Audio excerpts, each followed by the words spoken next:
August 19th, 1991. A government dacha at Foros, on the southern tip of Crimea, where the cliffs drop straight into the Black Sea. The most powerful man in the Soviet Union walks into his study and picks up the phone. The line is dead.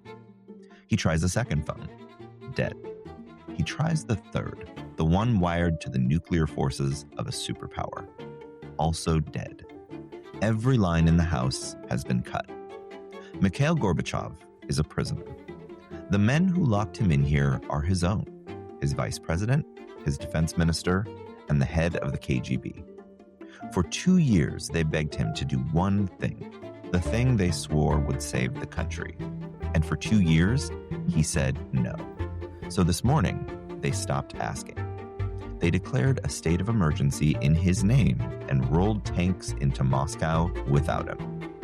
It doesn't work. In 72 hours, the whole thing falls apart. A man named Boris Yeltsin climbs onto one of those tanks outside the Russian parliament. The soldiers refuse to fire on the crowd. 4 months later, the Soviet Union is gone. But the crackdown the plotters wanted, the army sent in to hold the republics by force, had been an option for 2 years. The only open questions were who would give the order and whether a single soldier would follow it. But what if Gorbachev had beaten them to it? What if instead of saying no one more time, he had declared the emergency himself as the lawful president months before any coup? Let's hit Control-Z. Welcome to Control-Z Rewritten, the podcast where we take the biggest decisions in history and ask, what happens if they go the other way? One decision where we hit Control-Z, try it the other way, and see what changes.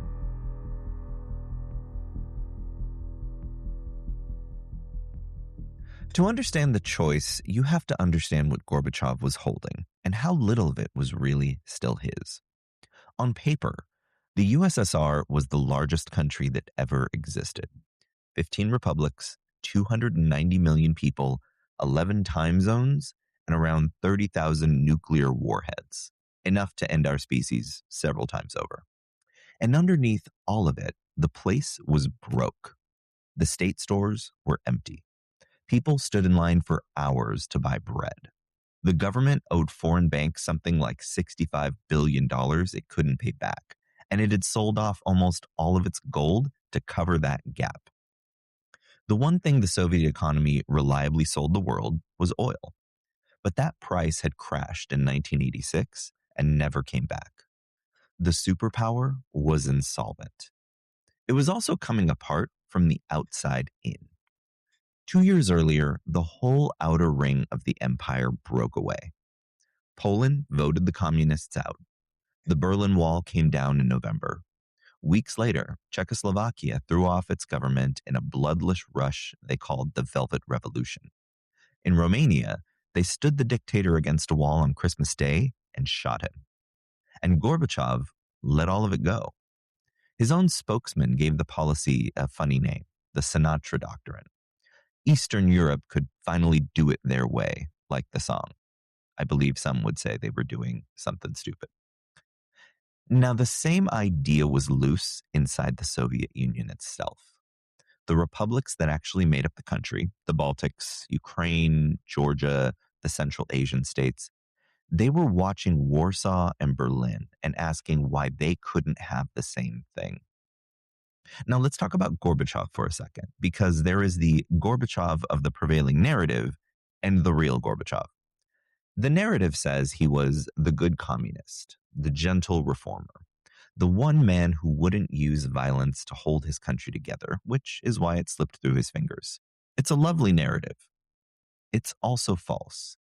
Gorbachev used force again and again. In April 1989, in Tbilisi, the capital of Soviet Georgia, troops waded into a peaceful crowd, swinging sharpened shovels and firing poison gas. They killed 21 people, most of them women. In January 1990, in Baku, the capital of Azerbaijan, he sent in 26,000 soldiers, and in one night, they killed more than 130 people. And in January of 1991, weeks before the moment we're rewinding to, Special forces stormed the TV tower in Vilnius, the capital of Lithuania, and drove tanks into the crowd that was defending it. 14 dead, all unarmed. So the question was never whether Gorbachev could spill blood. He'd already spilled it 3 times over. The question was whether he could commit, because every time he flinched. He'd order the violence, then the world would recoil and he'd back away. He'd deny that he authorized it, he would blame the local commanders, and like Cosmo Kramer, he would stop short. He wanted the empire whole, and he wanted the West to admire him. But no Soviet ruler gets both. So that's the decision in front of him. Does he fight, literally, to keep the Soviet Union together? And here's where we press Control-Z. It's the spring of 1991. Vilnius just happened. The republics are still pulling away. The hardliners come into his office and tell him the country is dying, that only force can save it. But in this timeline, he doesn't flinch and he doesn't hide. He goes on television and declares a state of emergency across the entire Soviet Union, himself in his own name as the lawful president. Now that word, lawful, is the hinge this whole episode swings on. We know what happened when somebody tried to crack down on the Soviet Union without the law behind him. Somebody tried. That's the coup I mentioned at the top of the show. In August, the hardliners gave up on Gorbachev. They locked him in that house in Crimea, and they ran the crackdown themselves as a committee. But as I mentioned, it died in 3 days. The soldiers in Moscow wouldn't fire. Yeltsin stood on a tank and dared them, and they wouldn't do it. Because who were these men exactly? A vice president nobody respected and a spy chief giving orders in the name of a president they just kidnapped? The army couldn't tell whose side the law was on, so it sat still. Now, hand that same order to those same soldiers, except it comes from Gorbachev himself, the legitimate head of state. The commander-in-chief declaring an emergency through every legal channel the system has. Now the hesitation disappears. When the lawful president gives the order, the soldiers move. Same tanks, same men, same words as the coup that failed. The only thing that changed is the law standing behind the man who gave the order. So the tanks roll, and this time they don't stop. Yeltsin is arrested before sunrise instead of climbing onto anything. The crackdown starts in the republics, the same places as Tbilisi, Baku, and Vilnius. Except now it doesn't pull back when the casualty count hits the evening news. The independence movements lose their leadership to arrest, and the demonstrations are broken up. It's ugly, it's brutal, and it's final. But it works. The republics stay in the Union. The Soviet Union does not dissolve in December of 1991. It survives. The man his own hardliners spent 2 years writing off as too weak held the thing together, using the army exactly the way they'd been begging him to.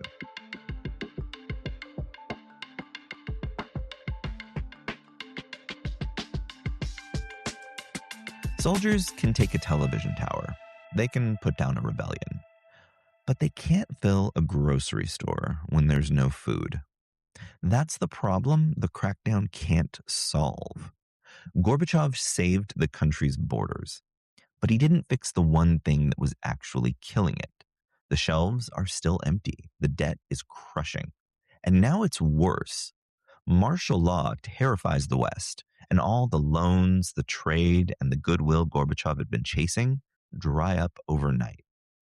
So the men now running the surviving Soviet Union are stuck with the problem every broke dictatorship runs into. And they reach for the only solution they know. Keep the one-party police state exactly as it is. Let the economy go capitalist. Private businesses, foreign investors around the edges, factories run for profit. But the state keeps full control of what matters: the oil, the gas, the weapons, and the secret police. There's a name for this combination. It's called market Leninism.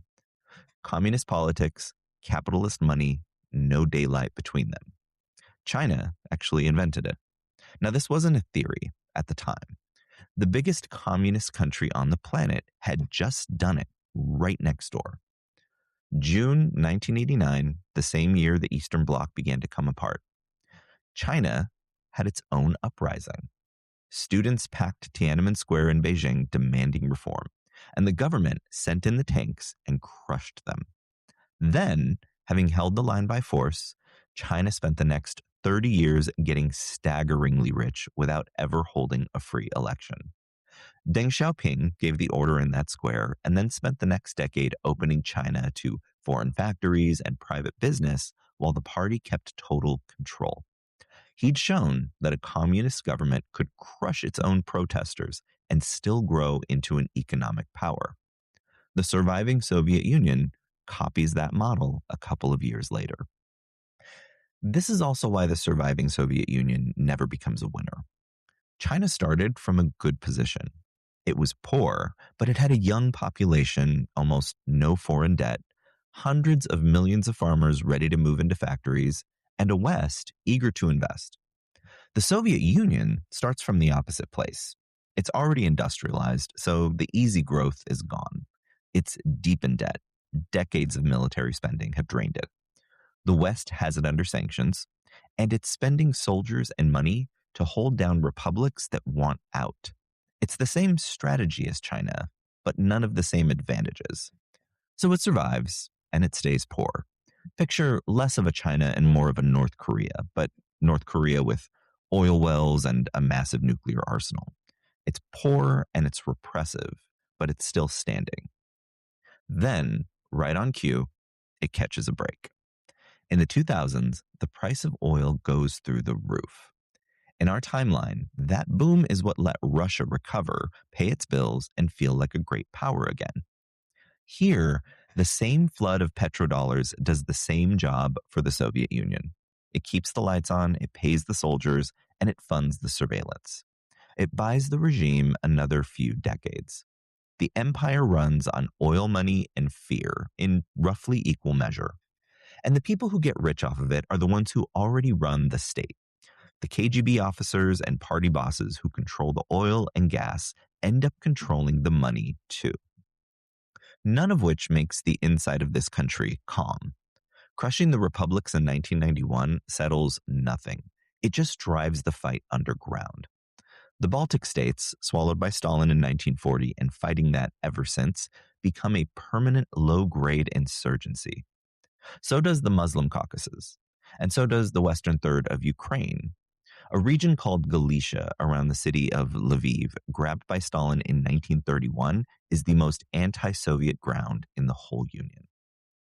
In March 1991, the Kremlin held a referendum asking people whether to keep the Union together. In Galicia, 16% said yes. So Moscow holds this place the only way it can, with soldiers and no end date. And the borders hold, but the regime now spends the next several decades putting down low-level rebellions that never fully stop. And there's one more thing the survival of the Soviet Union quietly rescues: the entire communist world. In our timeline, when the USSR went down, it dragged its dependence down with it. Cuba lost the Soviet subsidies that were propping it up. This was serious money.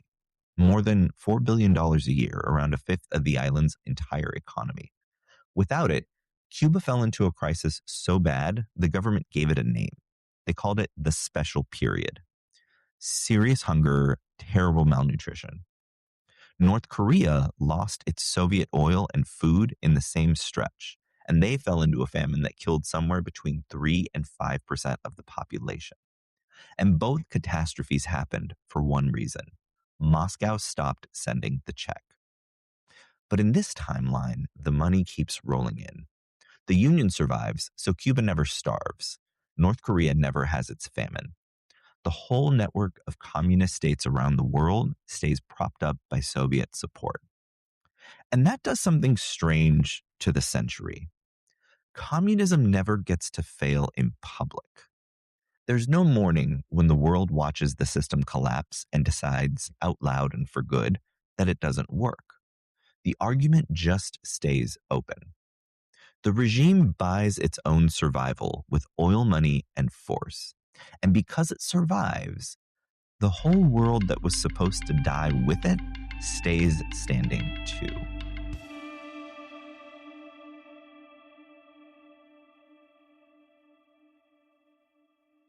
Now look at the other side of the world, at the country that was supposed to win the Cold War. If the Soviet Union doesn't fall, America never collects the prize it spent 45 years and a fortune chasing. And the first place you see it is in American politics. It's spring 1991. The President of the United States is George H.W. Bush, and he has a problem that's about to get solved in the worst possible way. He just won the Gulf War. His approval is near 90%. He looks unbeatable. Then a recession sets in, and by 1992, his numbers have fallen through the floor because Americans stopped thinking about the world and started thinking about their paychecks. In our timeline, that's the story of 1992. The Cold War was over, the threat was gone, and a charismatic young governor from Arkansas named Bill Clinton beats the war hero with a powerful slogan. It's the economy, stupid. But in the Control-Z timeline, it's the economy and the Soviets, stupid. While Bush runs for re-election, the Soviet Union is on the news every night. Tanks in the Baltics, a hostile nuclear superpower swallowing its own republics, a second Cold War freezing into place. So does Bush ride the fear to a second term? He doesn't. And this part is worth slowing down on because the easy guess is that a scary world saves the incumbent. But the easy guess is wrong. A live Cold War doesn't automatically save Bush. It just changes the kind of Democrat who can beat him. For 20 years, the knock on Democrats was that they were soft. They were doves, weak on defense. In a tense Cold War, that label is fatal. It would have sunk a candidate carrying it. But Clinton isn't that candidate. He's a centrist. He's hawkish. And he's the most gifted retail politician of his generation. The recession still sinks Bush. Clinton still wins. He just wins as a Cold War hawk instead of the peace and prosperity optimist that we got in our timeline. And that one change reshapes the next 20 years of American history. And that's because of the man he has to pick to stand beside him. In real 1992, Clinton picked Al Gore. And that pick was already the closest thing the ticket had to a hawk. Gore was one of only 10 Democratic senators who voted for the Gulf War.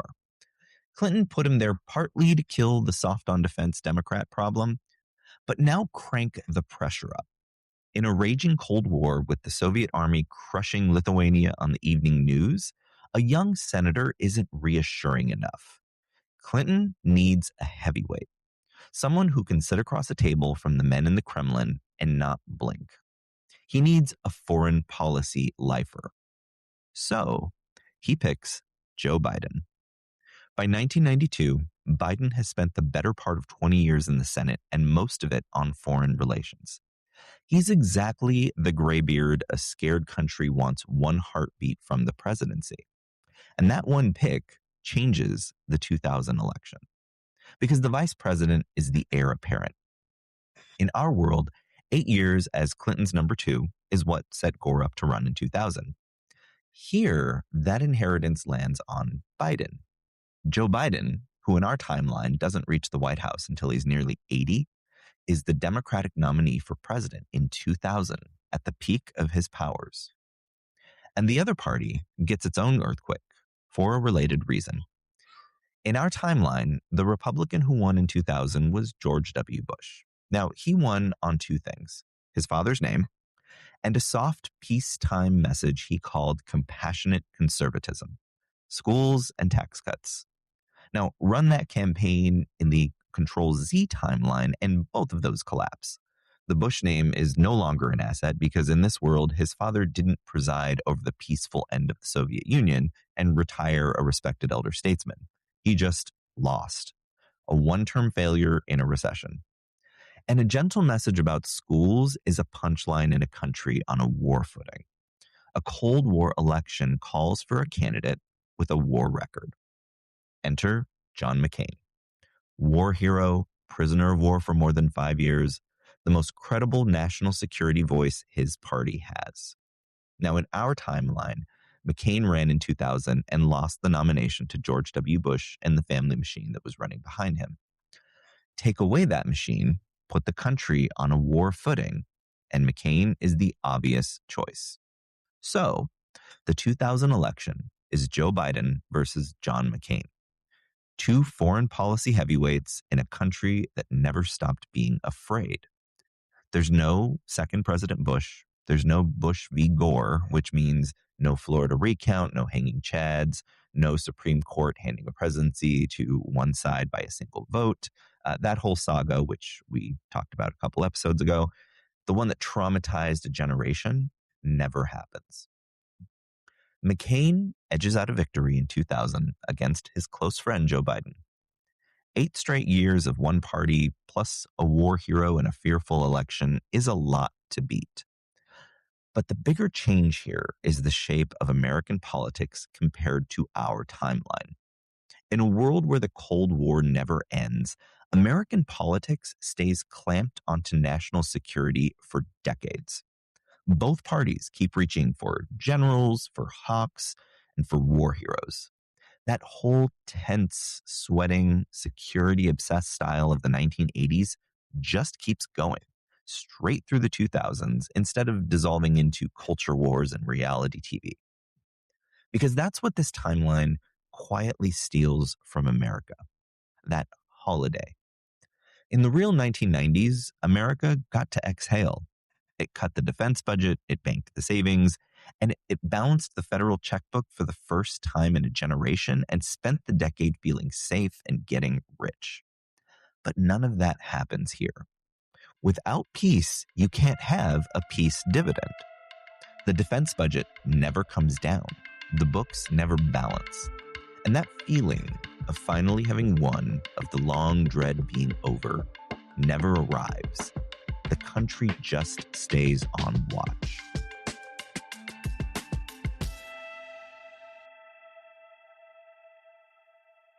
A surviving Soviet Union does more than just freeze the map in place. It changes the wars America actually fought this century. And in one case, it erases the worst day in modern American history. Let's start there. September 11th, 2001.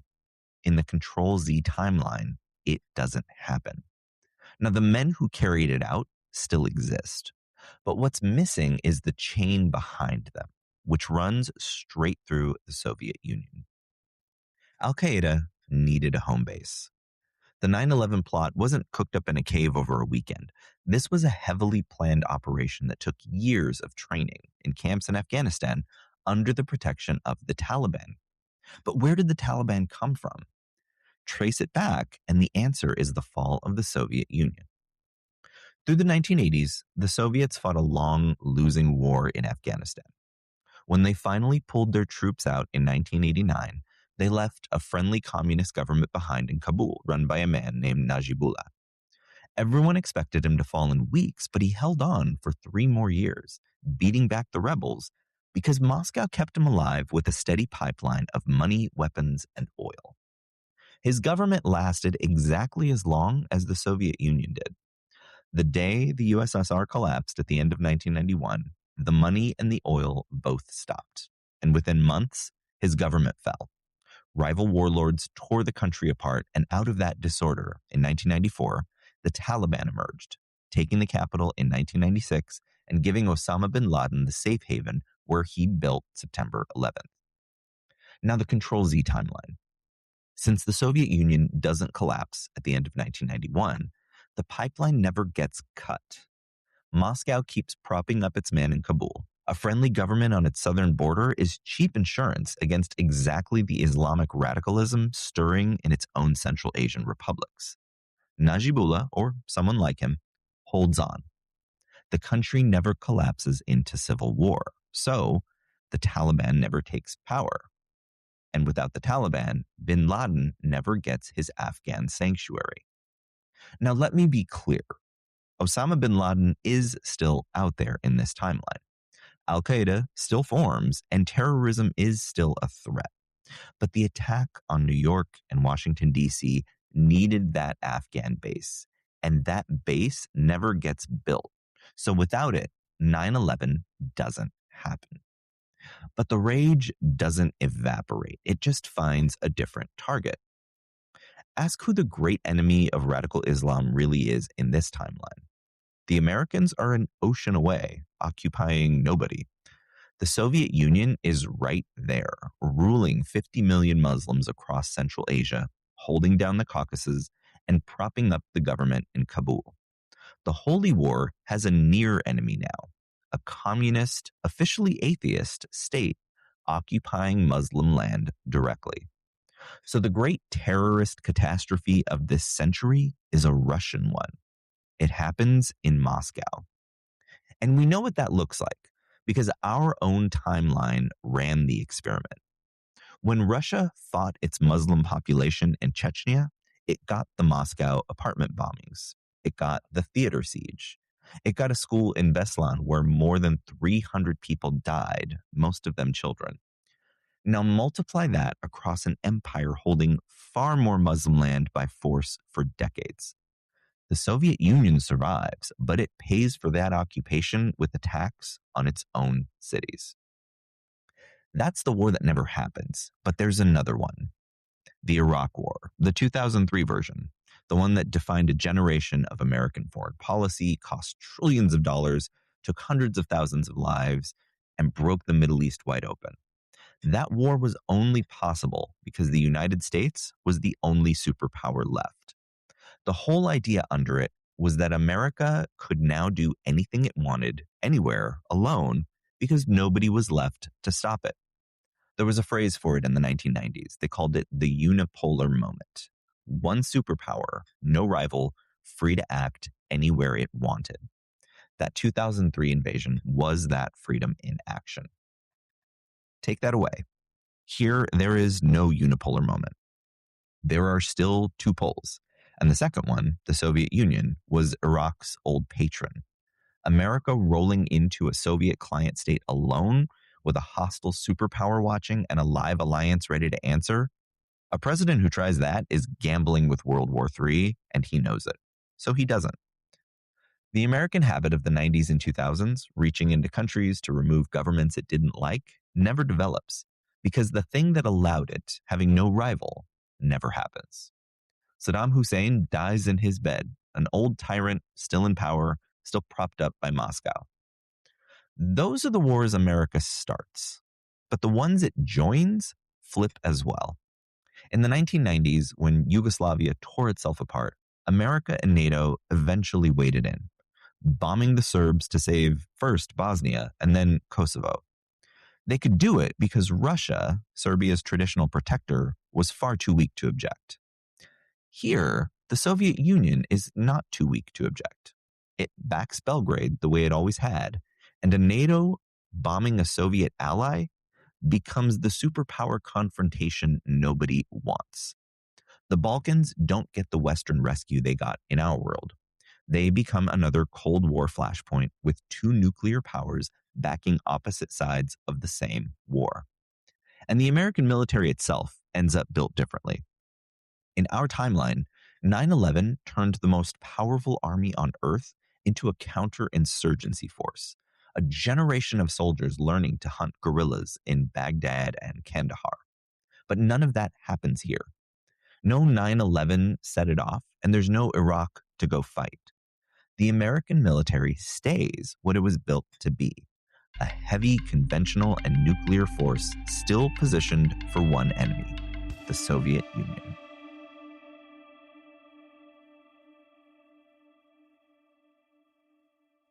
Now jump to the present, to 2026, and what this timeline actually produces. We'll start with the name that's been in the headlines for 25 years now. There is no Vladimir Putin. Well, not the one that you know, at least. If you trace his actual rise, it runs entirely through the wreckage of the collapsed Soviet Union. He resigns from the KGB. He becomes a deputy mayor in St. Petersburg under a democratic reformer. He climbs onto Boris Yeltsin's staff in the new Russia, and Yeltsin, hunting for a successor, hands him the country in 1999. Every one of those moves depended on the collapse. Without it, none of it happens here. Here, in the Control-Z timeline, Putin is a competent mid-level KGB officer who retires on a decent pension to a quiet dacha, and you never learn his name. And the surviving Soviet Union has no single strongman at the top. Power stays with the institution that ran the crackdown. The security services passing control from one gray KGB man to the next for 35 years. Then there's the war that has filled your TV screen for the last few years. It's not there either, because there is no independent Ukraine. This might be the cleanest erasure in this entire timeline. The crackdown in the spring of 1991 lands before Ukraine can vote for independence, and the movement is crushed before it can get anywhere. So Ukraine never leaves. It stays a Soviet republic, held down by force. And everything that came out of an independent Ukraine never happens. There's no Orange Revolution in 2004 because there's no free country to have one. There's no pro-Western uprising in 2014. No Maidan. Russia never annexes Crimea because you don't annex a peninsula you already own. And the full-scale invasion of 2022, the biggest land war in Europe since Hitler, the one that's killed hundreds of thousands, the one that we've all been watching grind on for years, that war doesn't exist because it can't. The two nations fighting it are here, one and the same. What you get instead is quieter and grimmer. That western region, Galicia, the most stubborn anti-Soviet ground in the Union, becomes a permanent occupation. The Soviet army fights a grinding, low-level war against its own citizens in the countryside around Lviv for decades, and nobody outside the country pays much attention. The fighting never ends in a place that still never accepted Soviet rule. So if the Soviet Union is surviving but poor, and America is stuck on permanent guard duty, who actually comes out ahead here? Who wins? The answer is China, and it comes out further ahead than it ever did in our world. Think about why America reached out to China in the first place. It started in the 1970s under Nixon for one cold reason: to use China as a counterweight against the Soviet Union, the enemy of my enemy, etc. In our timeline, the Soviet Union vanished, that logic faded, and that relationship gradually became a rivalry. Here, the Soviet Union never vanishes, so that logic never fades. America needs China as a partner against the surviving Soviet Union, and it spends decades courting Beijing, opening its markets, and pouring in money and technology to keep China on its side. And China takes all of it. It plays the two rivals against each other and gets rich doing it. The one major power the standoff never drained. So picture the world of 2026 as a triangle. Three great powers, none able to knock the other two down. A wealthy, dominant China, a broke but heavily armed Soviet Union, and an America that never got to be the planet's only superpower, never got its unipolar moment, locked in a draining standoff for 80 unbroken years. The country that spilled the least blood and came out the richest is the one that sat the fight out. And the map of 2026 has a hard dividing line that ours doesn't. An iron curtain is still in place, pushed even further east than the one your grandparents or great-grandparents knew. Free Europe on one side, the Soviet Empire on the other, and Poland, Hungary, and the Czechs trapped in the gap. Free since 1989, but never safe, never invited into the Western club. Just a tense buffer zone between two heavily armed blocs.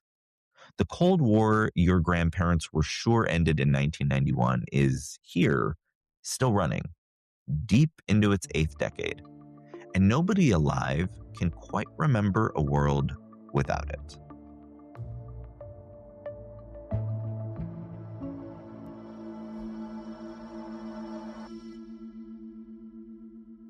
Outside of Russia, history has been generous to Mikhail Gorbachev. He won the Nobel Prize in 1990. The world remembers him as the man who ended the Cold War and let Eastern Europe go free. But in his own country, the verdict is the reverse. In Russia, they say his name like a curse. They remember him as the man who lost, the weak one, the leader who held the greatest empire on earth in his two hands and let it crumble away. Too soft, too hesitant, too desperate for the West's approval to do what holding on would have taken. This whole episode is the answer to them, because we just spent an entire episode watching what holding on would have taken. We watched him make the strong choice, the decisive one, the move they swear he was too weak to make. We watched him plant his feet, turn the army loose, and keep the empire whole. But look at the bill. It runs to the freedom of half of Europe, locked back in its cage for another 35 years. It runs to Ukraine, erased before it was ever born. It runs to the Baltic peoples, swallowed for good. It runs to Cuba and North Korea, handed their captivity instead of their famines, which is its own kind of cruelty. It runs to the whole planet, split down the middle along a second Cold War with no ending and an arms race with no final lap. And the heaviest line falls on the Russian people themselves, who don't get rich, who don't get free in any way that matters, who get to stand guard over a poorer, grayer, more frightened prison, year after year after year. That's what the strong choice was always going to cost. So maybe the verdict at home has been upside down from the start. What they blame him for, the flinching, the refusal to drown the republics in blood, the opening of his hand. Russia has filed this under failure for 35 years. It was the single most consequential act of mercy of the modern age. His weakness, the exact quality his countrymen despise him for, is why the Cold War ended. It's why the Berlin Wall stayed down. It's why hundreds of millions of people walked out of that empire and into lives, for better or worse, that were finally their own. He had the gun in his hand. 3 times he had already pulled the trigger. And at the very end, with everything he'd ever wanted in the balance, he set it down. This free, ragged, incredibly imperfect world that we live in is the one that single refusal built. He gave it to us. And his own country has spent 35 years thanking him by calling it his failure. Decisions don't get do-overs, but on this show they do.